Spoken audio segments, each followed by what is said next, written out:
Hello மக்களே, நம்ம இன்றைக்கி ஒரு ஆர்டர் இருந்துச்சு எனக்கு. அதுக்குள்ளே சிக்கன் மசாலா தான் நம்ம பார்க்க போகிறோம். இதுதான் நான் செஞ்சு கொடுத்தேன். எங்கள் அப்பார்ட்மெண்ட்டில் ஒரு ஆர்டர் வந்துச்சு. அதுக்காக நான் பண்ண சிக்கன் மசாலா தான் நீங்கள் பார்க்க போகிறீங்க. சிக்கன் சுக்கா அப்படின்னு சொல்லலாம், சிக்கன் மசாலான்னு சொல்லலாம். இது ரொம்ப தண்ணி இல்லாமல், இல்லை ரொம்ப கட்டியாகவும் இல்லாமல், கொஞ்சம் திக்காக ஒரு மசாலா மாதிரி நம்ம பிரியாணி கூடவோ எது கூடவோ பிசைஞ்சு சாப்பிட்ற மாதிரியான ஒரு சிக்கன் தான்.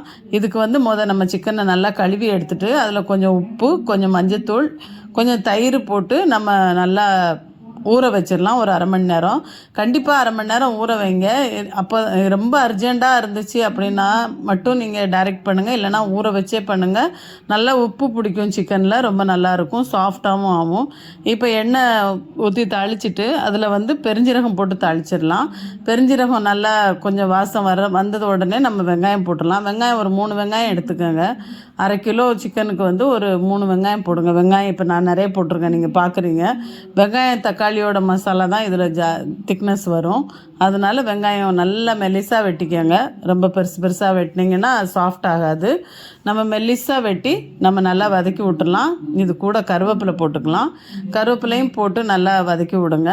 கொஞ்சம் கலர் மாறி வரட்டும், ரொம்ப ப்ரௌனாக தேவையில்லை, ஆனால் கொஞ்சம் நல்லா வதங்கி வரட்டும். நல்லா வதங்கி வந்ததுக்கப்புறம் நம்ம இஞ்சி பூண்டு போடலாம். அது ரொம்ப அப்படியே கருகி அப்படி வந்துச்சுனாக்கி அதோட டேஸ்ட் ஃபுல்லாக மாறிடும். வேணால் நம்ம ஸ்லோவாக கேஸ் இருக்குன்னா கொஞ்சம் மூடி வச்சு அதை வேக விடலாம். இப்போ திறந்து பார்த்திங்கன்னா கலர் நல்லா மாறிடுச்சு பாருங்கள். இப்போ நம்ம இஞ்சி பூண்டை போட்டுடலாம். போட்டு நல்லா வதக்கி விடுங்க. இஞ்சி பூண்டு நல்லா வதங்கி வரட்டும். இஞ்சி பூண்டு எப்படின்னா அந்த வாசம் நம்ம கொஞ்ச நேரம் நம்ம வதக்கலைன்னா அந்த வாசம் குழம்போ சுக்காவோ முடிஞ்சாலுமே அது ஒரு டேஸ்ட் ஒரு மாதிரி வித்தியாசமாக வரும். அதனால் இந்த எண்ணெயில் வதக்கிற டைம் தான் இஞ்சி பூண்டுக்கு ரொம்ப முக்கியம். அதை நல்லா வதக்கி விடணும். நம்ம அவசரம்னு சும்மா போட்டு எடுத்திங்கன்னா அவ்வளோ ஃப்ளேவர் வராது. இஞ்சி பூண்டோட அந்த ஸ்மெல் நல்லா போகிறது வரைக்கும் நல்லா வதக்கணும். அதில் வேகும்போது அதோட வாசம் ரொம்ப நல்லாயிருக்கும்.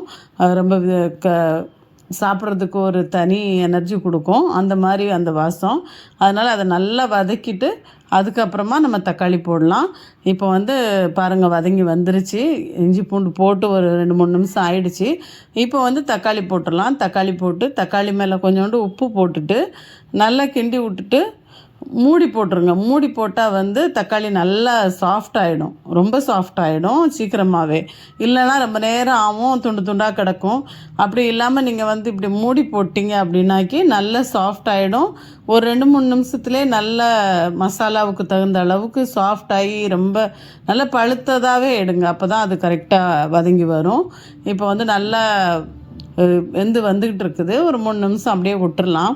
அது வதங்கி நல்லா அதுக்கப்புறம் மசாலா போட்டால் தான் அந்த தக்காளியோட வாசமும் போய் அது எல்லாமே இது ப்ரொசீஜர் ரொம்ப அவசரம்லாம் செய்யக்கூடாது. இதை நல்லா செஞ்சிங்கன்னா ரொம்பவே டேஸ்ட்டாக இருக்கும். இப்போ நல்லா வதங்கி வந்துக்கிட்டு இருக்குது. இந்த டைம் நல்லா சாஃப்ட் ஆகிருக்கும். இப்போ நான் திறந்து பார்க்குறேன், பாருங்கள், சாஃப்ட் ஆகிடுச்சி நல்லா. இந்த டைமில் நம்ம போட்டுடலாம். மிளகாத்தூள் போடுங்க 1 ஸ்பூன், ஒரு அரை ஸ்பூன் மஞ்சத்தூள் போடுங்க, ஒரு 1.5 ஸ்பூன் தனியாத்தூள் போடுங்க. ஏன்னா மிளகாவை விட கொஞ்சம் கூட போடணும். ஒரு அரை ஸ்பூன் சிக்கன் மசாலா போட்டுக்கோங்க, ஒரு அரை ஸ்பூன் மிளகுத்தூள் போட்டுக்கோங்க, ஒரு 1/4 ஸ்பூன் சீரக பவுடர் போட்டுக்கோங்க. இது எல்லாத்தையும் நல்லா கிண்டி விடுங்க. இந்த மசாலா வாசமும் போகணும். இந்த எண்ணெயிலே எல்லாமே வதங்கணும், அதுதான் ரொம்ப முக்கியம். எண்ணெயுமே நம்ம ரொம்ப கம்மியாக தான் ஊற்றிருக்கோம், நீங்கள் பார்த்துருப்பீங்க. எண்ணெய் நாங்கள் நிறைய ஊற்ற மாட்டோம் எந்த சாப்பாட்லேயுமே. அதனால் எண்ணெயுமே கம்மியாக தான் போட்டிருக்கேன். இப்போ ஒரு அரை ஸ்பூனு சிக்கன் மசாலா சொன்னேன் இல்லையா, அதை போட்டிருக்கேன். போட்டதுக்கப்புறம் இது எல்லாத்தையுமே வதக்கி விட்ருங்க. நல்லா திக்னஸ் வரட்டும். இதில் தான் திக்னஸ் வரும். இதுக்கு நிறைய நம்ம பொருளெல்லாம் போடுறதில்ல. இந்த மசாலாவில் தான் இது நல்லா டேஸ்டியாக வரும். ஏன்னா நம்ம சிக்கனில் தயிர் போட்டு வச்சுருக்குறோம், அதை அப்படியே தான் நம்ம இதில் போட போகிறோம். இது பாருங்கள், நல்லா வதங்கி வந்துட்டுருக்கு.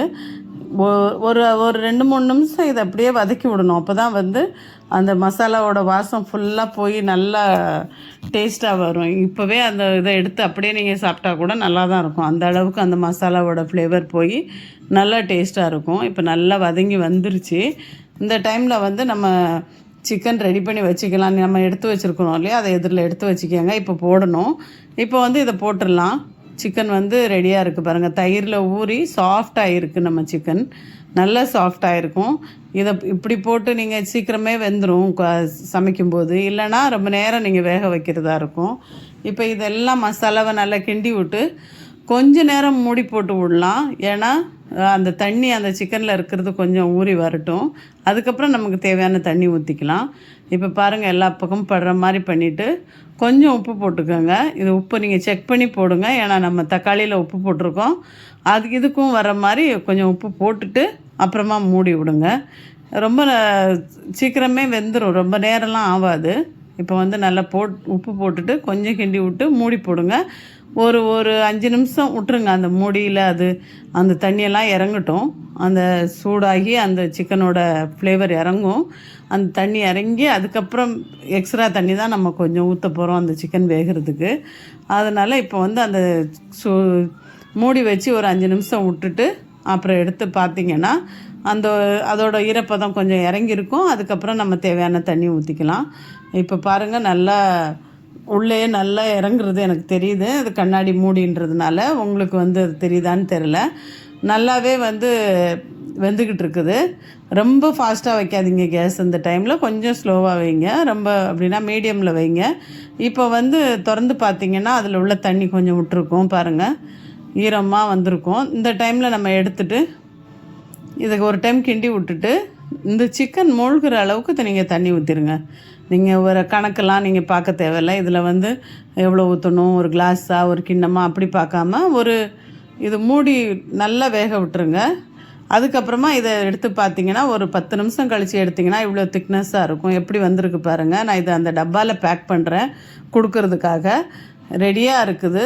ரொம்ப சூப்பராக வந்திருக்குது. கண்டிப்பாக இதை செஞ்சு பாருங்கள், ரொம்பவே நல்லாயிருக்கும்.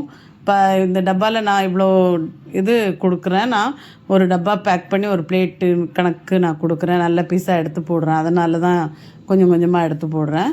நல்லபடியாக எல்லாம் இந்த பேக்கேஜெலாம் சூப்பராக ஆயிடுச்சு. இது நல்லா செஞ்சு கொடுத்துட்டேன். எனக்கு ரொம்ப சந்தோஷமாக இருக்குது. நீங்களும் இதை பார்த்து சந்தோஷப்படுவீங்கன்னு நினைக்கிறேன். Thank you so much.